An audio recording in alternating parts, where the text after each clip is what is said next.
warahmatullahi wabarakatuh. Nama saya Renald Alki, saya berasal dari Fakultas Hukum Universitas Al-Azhar Indonesia dengan NIM 07015230054. Pada video kali ini saya akan membahas tentang hukum di Indonesia dan Malaysia. Meskipun negara kita bertetanggaan dengan Malaysia, atau bisa dibilang serumpun, hukum yang kita anut di Indonesia sangat berbeda dengan Malaysia.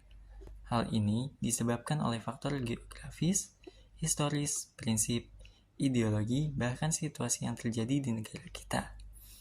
Banyak perbedaan-perbedaan yang bisa kita temukan dalam hukum kita. Dan di sini saya akan membahas lebih rinci mengenai hukum perlindungan data pribadi.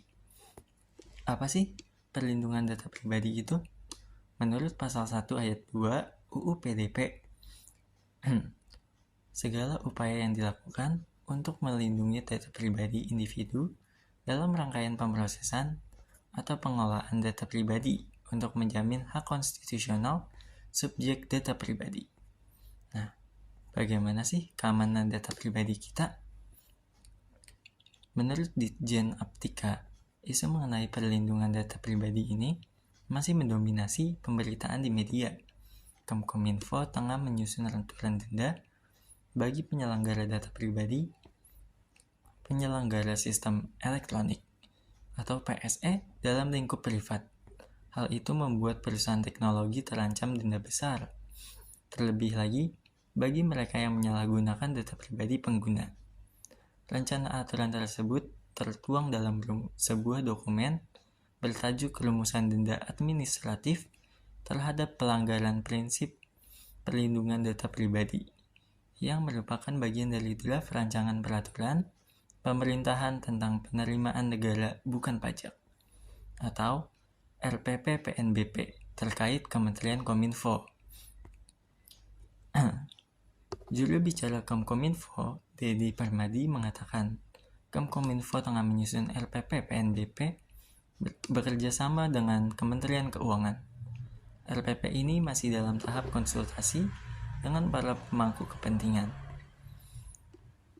Draft dokumen RPP PNBP tersebut membahas mengenai nilai yang dapat dikenakan apabila terjadi pelanggaran pada Undang-Undang Informasi dan Transaksi Elektronik atau UU ITE, serta Peraturan Pemerintahan Nomor 71 Tahun 2019 tentang penyelenggaraan sistem dan transaksi elektronik atau PP-PSTE. Nah, coba yuk kita bandingkan dengan negara tetangga kita. Di Malaysia terdapat perlindungan data pribadi, Undang-Undang Perlindungan Data Pribadi Malaysia atau Personal Data Protection Act 2010 atau disingkat PDPA 2010. Seperti undang-undangnya yang akan saya tampilkan setelah ini. Nah, dalam perlindungan data pribadi Malaysia, prinsip-prinsip di UU tersebut harus dipenuhi agar pengguna data merasa aman dan terlindungi data pribadinya. Namun, jika melanggar ketentuan di atas, maka akan dikenakan denda sebesar Rp300.000 atau dipenjara selama 2 tahun. Berbeda halnya dengan pengaturan terhadap perlindungan data pribadi di Indonesia, sebagaimana diatur dalam UU ITE, tidak mengatur secara rinci mengenai prinsip-prinsip yang harus dipenuhi dalam melakukan perlindungan data pribadi di Indonesia. Indonesia sendiri belum secara komprehensif dalam mengatur perlindungan data pribadi, sehingga mengenai aplikasi untuk pendaftaran dalam mengelola atau memproses data pribadi yang kemudian akan mendapatkan sertifikat belum diatur di dalam UU ITE. Seperti pada kasus yang akan saya cantumkan berikut.